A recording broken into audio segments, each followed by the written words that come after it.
13 দিনও সন্ধান নেই চাটখিলের সিফাতের। প্রেস ক্লাবে স্ত্রীর কান্না জড়ানো আকুতি।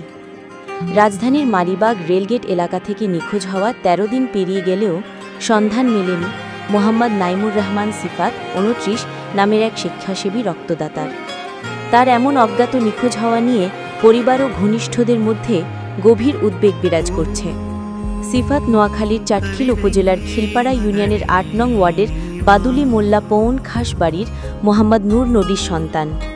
বর্তমানে তিনি স্ত্রীসহ ঢাকার খিলগাঁও তেলপপাড়ায় বসবাস করতেন। গত 19 জুলাই 2025 শনিবার সন্ধ্যা 7টার দিকে মালিবাগ রেলগেট থেকে নিখোঁজ হন তিনি। ওই দিন মাল্টিপ্ল্যানে ল্যাপটপ মেরামতের জন্য গিয়েছিলেন বলে জানিয়েছেন পরিবার। সিফাত একজন রক্তদাতা স্বেচ্ছাসেবী হিসেবে সুপরিচিত ছিলেন। যে কোনো বিপদে মানুষকে সাহায্য করাই ছিল যার জীবনের অন্যতম লক্ষ্য।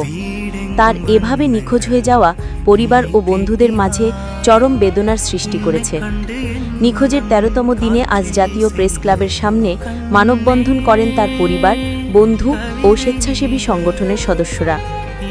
আমার স্বামীকে ফিরিয়ে দিন, ওকে একবার শুধু দেখতে চাই। কান্না জড়ানো কণ্ঠে এভাবেই আকুতি জানালেন সিফাতের স্ত্রী আঞ্জুমান জারা। মানববন্ধনে তিনি বারবার কান্নায় ভেঙে পড়েন। মানববন্ধনে অংশ নেওয়া বক্তারা বলেন, মানবিক একজন মানুষ এভাবে নিখোঁজ হওয়া জাতির জন্য দুঃখজনক।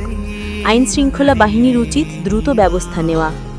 সিফাতের নিখোঁজ হওয়ার ঘটনায় সংশ্লিষ্ট থানায় সাধারণ ডায়েরি জিডি করা হয়েছে। তবে এখনও পর্যন্ত কোনো সিসিটিভি ফুটেজ বা বিশ্বাসযোগ্য সূত্রে তার অবস্থান শনাক্ত করা সম্ভব হয়নি। যদি কোনো সহৃদয় ব্যক্তি সিফাত সম্পর্কে কোনো তথ্য জানেন, তাহলে নিচের নম্বরগুলোতে যোগাযোগের জন্য অনুরোধ করা হয়েছে।